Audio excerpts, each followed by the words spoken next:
A direção das negociações para encerrar a guerra da Rússia contra a Ucrânia muda drasticamente e o papel de liderança na mediação é assumido pelo presidente turco Recep Tayyip Erdogan, que hoje declara que Putin e Zelensky precisam realizar um encontro pessoal sem demora. Além disso, Erdogan já declara que é necessário realizar uma reunião para encerrar a guerra em um formato quadripartido com a participação dos líderes da Ucrânia, Rússia, Estados Unidos da América e Turquia.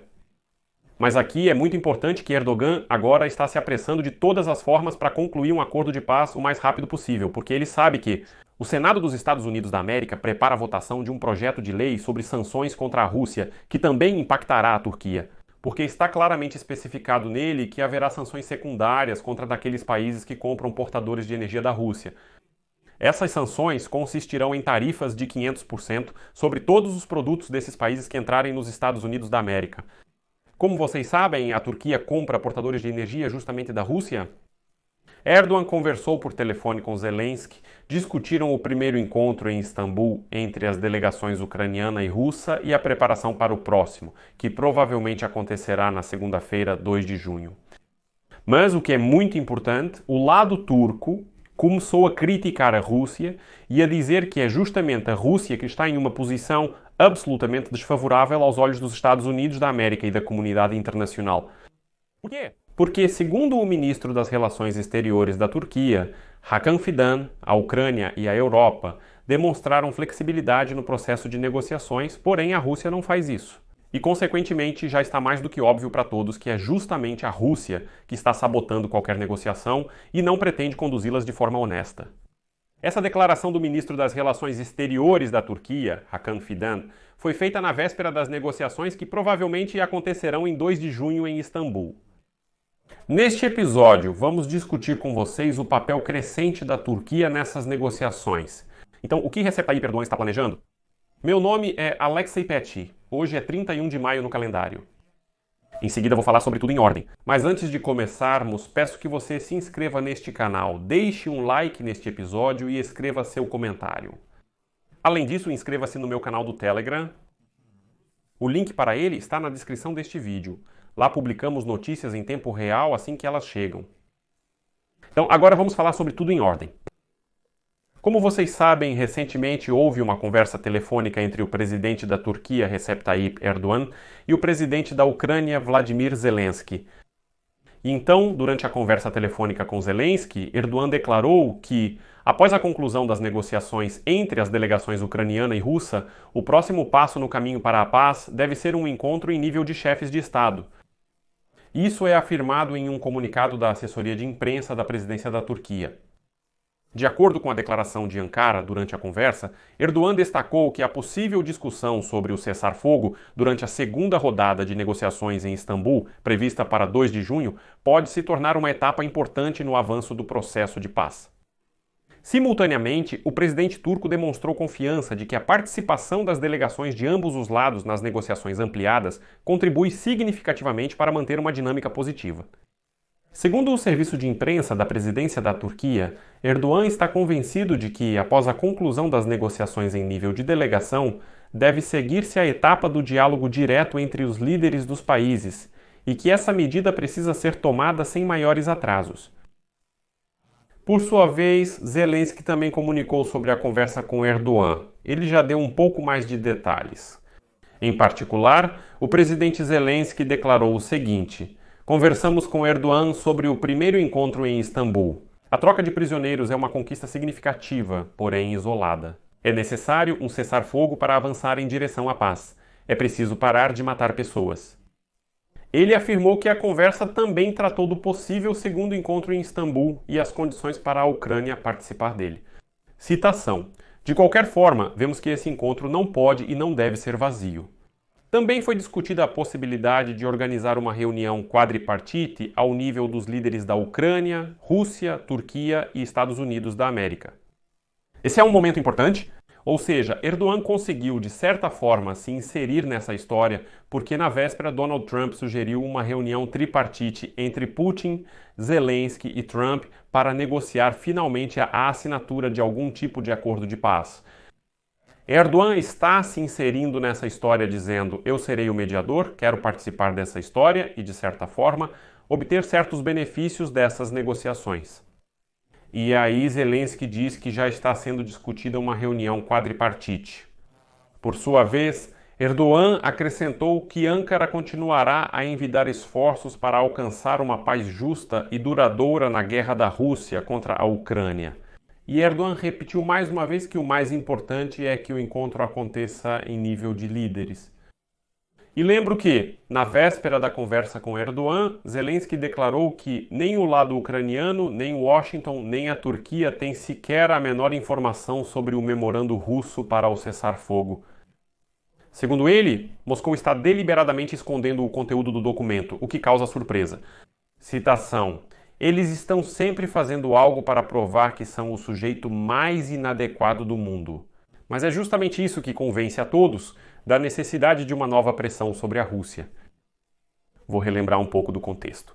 No dia 30 de maio, o chefe do gabinete do presidente da Ucrânia, Andrei Yermak, anunciou que a Ucrânia está pronta para participar da próxima rodada de negociações com representantes da Rússia. No entanto, é importante receber o projeto do chamado Memorando sobre o Cessar-Fogo.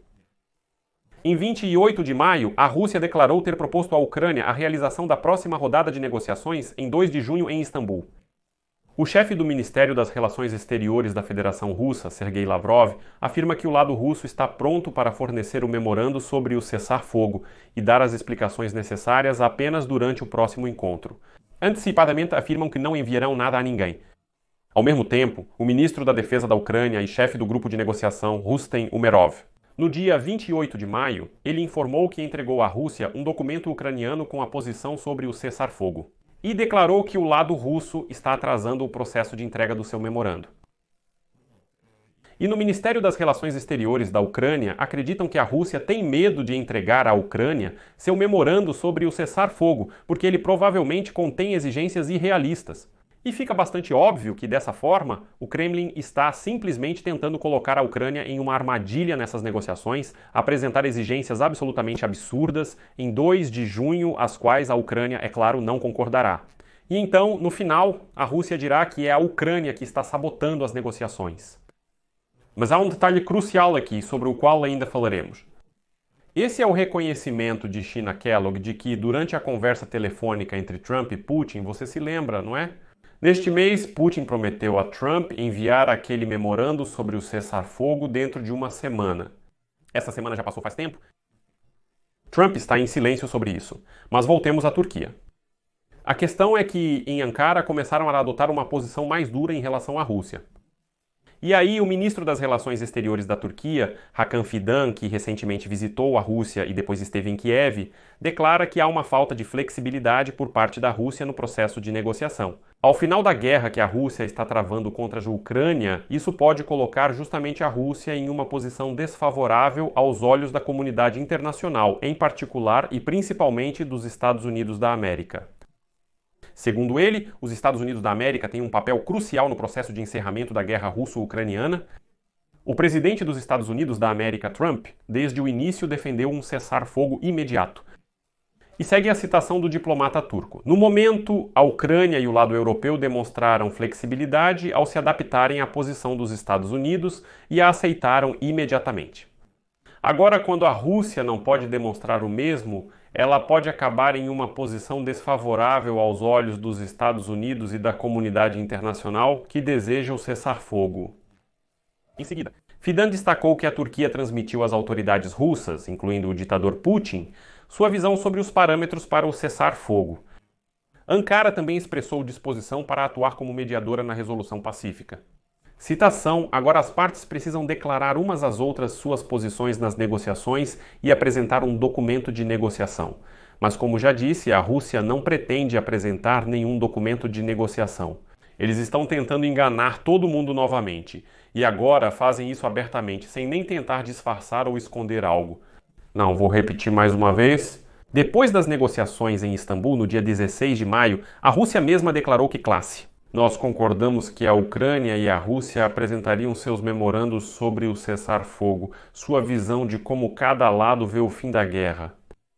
Depois trocamos esses documentos, além disso, eles serão enviados para Washington. E depois de estudar esses documentos, nos encontraremos novamente em Istambul para buscar pontos de compromisso. E aí Putin promete a Trump enviar o documento dentro de uma semana, não envia, e de repente a Rússia diz: não, nós não vamos enviar nenhum memorando para ninguém. Nos encontraremos em Istambul no dia 2 de junho para apresentar isso a vocês. E esse ex-ministro da Cultura, Medinsky, vai contar novamente para a nossa delegação que se vocês não concordarem agora, depois serão 6 regiões, depois 8, nós vamos tomar toda a Ucrânia. De novo, né? Essas ameaças vão começar a aparecer. Quem é esse Medinsky? Quem é ele, afinal? Que tipo de figura é essa? De onde ele saiu? E por que alguém deveria dar ouvidos a ele? Essa é a posição de um covarde e ignorante, não tenho medo de usar essa palavra. O que a Rússia está fazendo agora é a posição de um covarde acuado que grita, ameaça e propõe: vamos trocar memorandos. E depois recua e diz: não vamos mostrar nada para ninguém, vamos voltar a fazer ameaças e ultimatos. Estamos preparados para lutar por anos. Olha, com a Suécia lutamos por 21 anos. E a sociedade russa disse: sim, com a Suécia lutamos por 21 anos. Bem, como declarou recentemente a representante, eu serei suave. Maria Zakharova, do Ministério das Relações Exteriores da Rússia, informou que a delegação russa, liderada por Vladimir Medinsky, assistente do presidente da Rússia, estará em Istambul em 2 de junho para a segunda rodada de negociações. Ela chegará com um projeto de memorando e outras propostas para o cessar-fogo. Além disso, ela esclarece que não se trata de mediação turca ou de qualquer outra mediação nas negociações. Em seguida, comentando a informação de Kit Kellogg sobre a possível chegada a Istambul de representantes dos Estados Unidos da América, Reino Unido, Alemanha e França, Zakharova imediatamente se assustou e observou que Moscou não vê ligação entre os deslocamentos dos representantes desses 4 países e as negociações bilaterais russo-ucranianas em Istambul. Lembro que os funcionários ocidentais já estão rejeitando a ideia de encontros individuais. Esses encontros, isso tudo é um absurdo. E se for para falar adequadamente sobre alguma coisa, então é preciso realizar negociações em formatos normais e ampliados. E aqui tem um momento interessante. Na véspera, o enviado especial do presidente dos Estados Unidos da América para a Ucrânia, Kit Kellogg, comentou ao vivo que Washington não recebeu a versão russa do memorando com propostas para um acordo de paz. No programa, Kellogg contou que Putin prometeu pessoalmente a Donald Trump, durante uma conversa telefônica no dia 19 de maio, enviar o documento dentro de uma semana. Ao mesmo tempo, Kit Kellogg chamou o memorando do lado ucraniano, que eles já haviam recebido há muito tempo, de bastante razoável e bom. E como foi esclarecido no escritório do presidente da Ucrânia, trata-se de um cessar-fogo incondicional, que oferece a possibilidade de sentar à mesa de negociações, durante as quais serão definidos os demais passos para a resolução.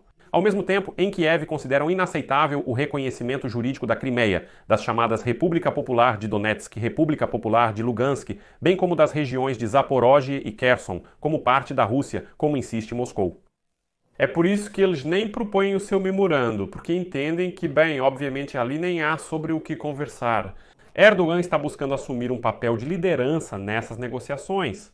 E eu lembro que Trump, algumas semanas atrás, disse que provavelmente passaria as rédeas desse processo de negociação justamente para Erdogan. Portanto, deixo reticências aqui. Deixe sua opinião e conclusões nos comentários abaixo. Inscreva-se no canal, ative o sininho e deixe o like. Isso é tudo, cuidem-se. Tchau a todos.